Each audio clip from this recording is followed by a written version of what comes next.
Howdy. Thanks, Sheila. I'm Jess Berglund with the Real Estate Management and Development Group.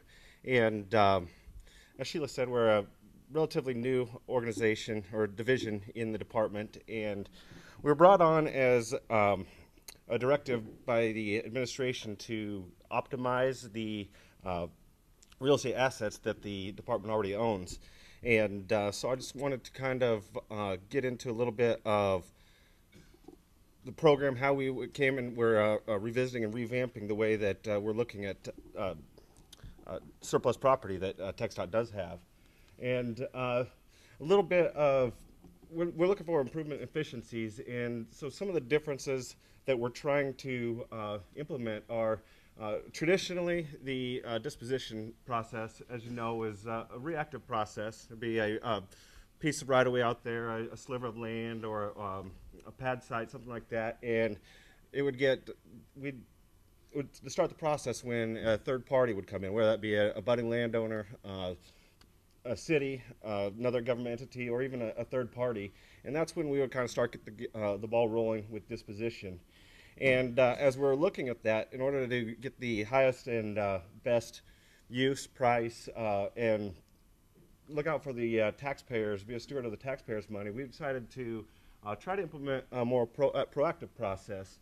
And in that case, we are, as RMD, and working with Right Away, we're going out and identifying properties that we think would have high value, underutilized properties that, you know, maybe there's a TxDOT area maintenance facility there, but it doesn't need to be there. That needs to be a apartment complex or something along those lines that makes the real estate more valuable, so we could sell that and relocate an area a maintenance facility.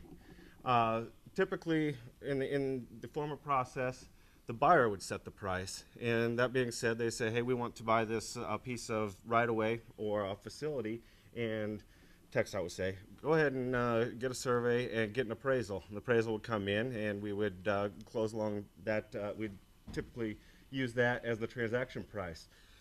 The process we're looking at now is the statute requires us to get fair market value, and appraisals are good, and they can protect our downside because we can't sell a price lower than that, but it's inherently backwards looking. They look at old comp values, and so today's fair value might be higher. So we've put in motion where TxDOT sets the price. In some cases that may be appraisal, but it's no longer that we negotiate, city's got an appraisal here, that's what we negotiate at. We can put it out there to the open market and find out, you know, if it's worth more money than that, that's what we'll go to the city at when TxDOT decides to sell a property.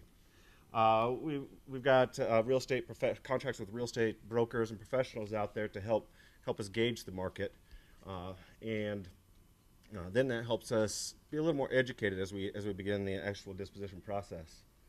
Then, before there was no transactable expression of interest, and that's kind of a term of art that we came up with when we're looking at this process as a whole and evaluating the market price.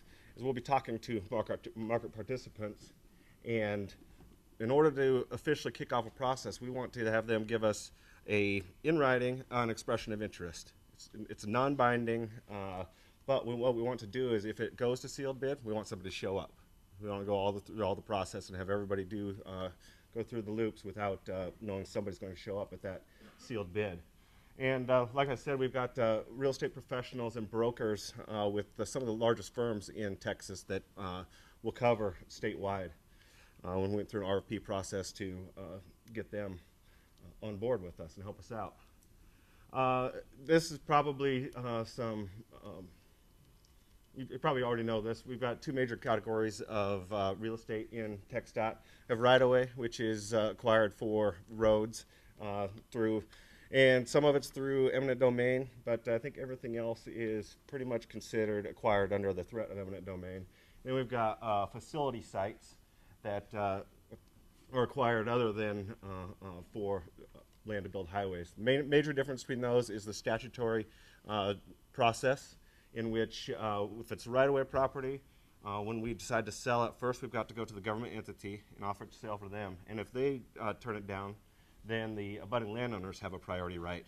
And then if they turn it down, then we go to a sealed bid. On facility sites, the abutting landowners don't have a priority right. So we offer it to the government entities and then to the public. Leasing is a little bit different animal that we're working on, and that it's, we're working on with the rules right now. Beverly, my colleague over here, is digging very deep into it, and it looks like we do not. We're not forced to go to a government entity. It's not a statutory requirement. We can negotiate out with a private individual or city. Could be a city, whoever we think the user is. And then right now we do need to go to sealed bid on that, but we don't. There's no priority rights. That might change. We may open that up a little bit to other ways to enter into a lease. What RMD does in this preliminary area is we kind of determine what makes the most sense for the department, whether to hold the real estate. Maybe there's going to be construction on that real estate, future detention, or maybe there's going to be, we anticipate some appreciation. If we decide it's probably not a hold, there's a better way of a disposition of it. We'll evaluate whether to sell, lease, or hybrid, which maybe we sell part of it and lease part of it out. So those are what we evaluate the end game for the real estate. This is kind of what I wanted to show as the meat of our presentation. This transaction and close is historically what we've called the disposition process, but we've broadened the process up to more holistically look at it. And this is not a linear model. This part right here is linear, dictated by statute. But we've got three other areas, which is asset identification, asset marketing, and price discovery. The asset identification is, what do we own? I don't think anybody knows exactly all the real estate we own. We are the biggest landowner in Texas. Obviously, there's some real estate that we don't need, and it's probably more valuable in the public's hands to get back on the tax rolls. So we've undergone a systematic identification of, right now we've started with the metro areas, and we've engaged advisor on that, CBRE, and worked very closely with the right-of-way department who has access to all the right-of-way maps and or CSJs, all of the information that we need to identify a parcel of information or a parcel of real estate. And so that we've evaluated what we've got and started to collect the base information that we'll need, surveys, appraisals, that kind of thing. And when I say this isn't linear, because the two other areas right here, asset marketing, we consider that the outflow of information to the market. We work with the brokers. We give them all the information on the property that we have. We have communication materials. There's everything that we know about the property, kind of what we think the value is. In price discovery, we consider information inflow. It's the reaction from the asset marketing coming back into the department, and that helps us evaluate the hold, sell, lease, hybrid type of environment. When I say it's not linear, because in price discovery, when we go out and there's a private party that's interested in the property, say, we think it's probably worth about $1.5 million, we'll go back to the identification and order an appraisal at that point. So the appraisal's current. And it's constantly moving in between these first three. And then the key milestone, the anchor, is when we finally do get this expression of interest from a party. Hey, we think we'll pay you $1.5 million. We're going to show up at the sealed bid if it gets that far. And we think, that's what we call transactable. We think that's good value. We'll do that. That's where we set the anchor and start the actual transaction and close process. And that consists of sending the official letter. Starts off with sending the official letter to the government entities, the city, the county, and the ISD, the Independent School District. And then go through the motion. If they decline it, then goes to the abutting landowner. And so all those steps until either a government entity exercises, an abutter exercises, or goes to sealed bid, there's a successful bidder. Then we go to the close, which goes to the Transportation Commission for approval of a recommendation to the governor to sell it. And then it goes up through the list, and the buyer has 60 days to close. So a little bit more about the asset identification. We've worked with CBRE and inside all the divisions of TxDOT to start identifying some of these parcels.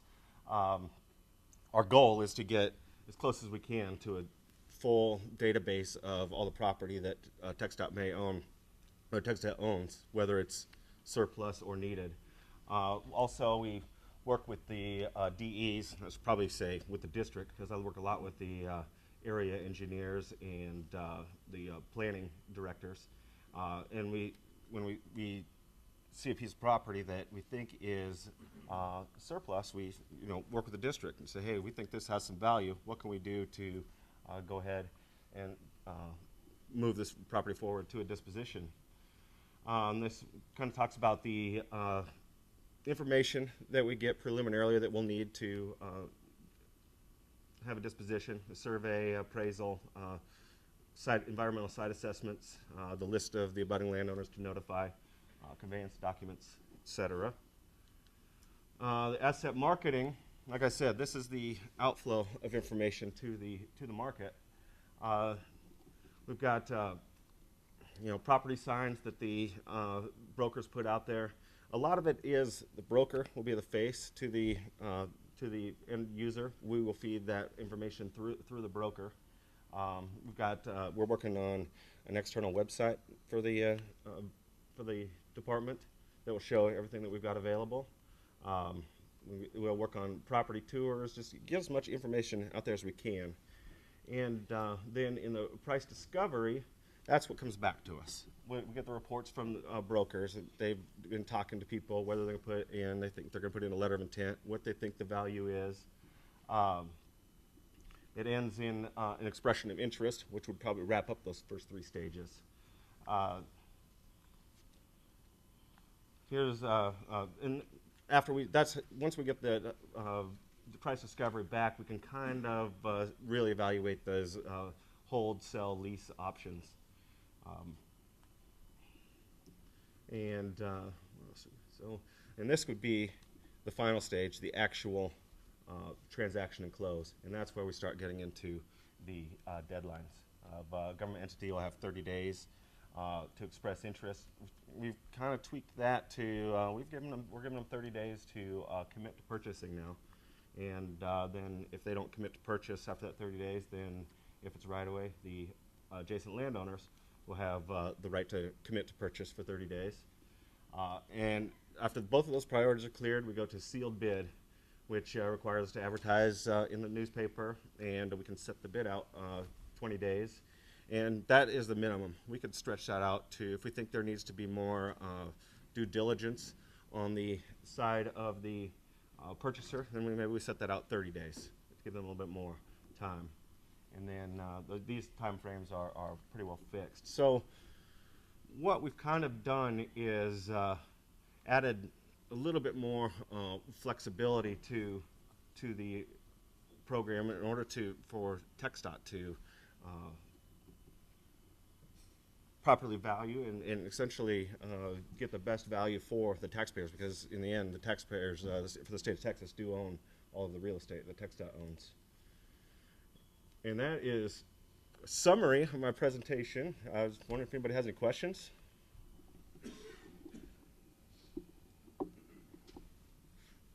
I'll turn it over to Gus.